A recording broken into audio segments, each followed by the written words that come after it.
বন্ধুসকল, আপোনালোকে গম পায় বা অসম চৰকাৰে গম পায় ইতিমধ্যে ইয়াত আমি দফাসমূহ উল্লেখ কৰা হৈছে। বিশেষভাৱে আমাৰ মিচিং জনগোষ্ঠীৰ লোকসকলক ভৌগোলিকভাৱে বিভিন্ন অঞ্চল পিছপৰা অঞ্চলত বসবাস কৰে আৰু ভাৰতবৰ্ষৰ স্বাধীনতাৰ পিছৰে পৰা আজি পৰ্যন্ত চৰকাৰ ভাঙিয়া আছে, চৰকাৰ পাতিয়া আছে, নতুন দলৰ চৰকাৰ আহি আছে, গৈ আছে, কিন্তু সমস্যা হৈ আছে। কিন্তু এইখিনিতে মই দীঘলীয়া লগৰ এটাই কথা ইয়াত উল্লেখিত দফাসমূহ আপোনালোকক আমি খুব গুৰুত্ব সহকাৰে অসম চৰকাৰক পালন কৰিবৰ কাৰণে আমাৰ তৰফৰ পৰা আমি দাবী জনাইছোঁ।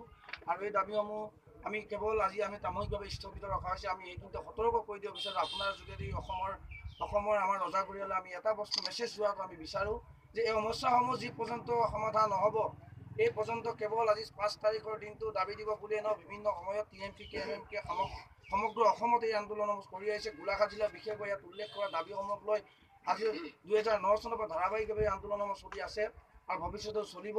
কিন্তু আপোনাৰ মেছেজটো যাওক যে ইয়াৰ পৰা সমস্যা সমাধান যদি সমাধান হ'ব লাগিব। আৰু আটাইতকৈ ডাঙৰ কথাটো হৈছে যে 1995 চনত ঘোষণা কৰা মিচিং সাহিত্য আশীতা পৰিষদখন গণতান্ত্ৰিকভাৱে 2013 চনত যদিও নিৰ্বাচন অনুষ্ঠিত কৰিলে, কিন্তু ইয়াৰ যি কনষ্টিটিউচনেল গ্যাৰাণ্টি, সাংবিধানিক ইয়াৰ কিন্তু মৰ্যাদা এতিয়ালৈকে পোৱা নাই।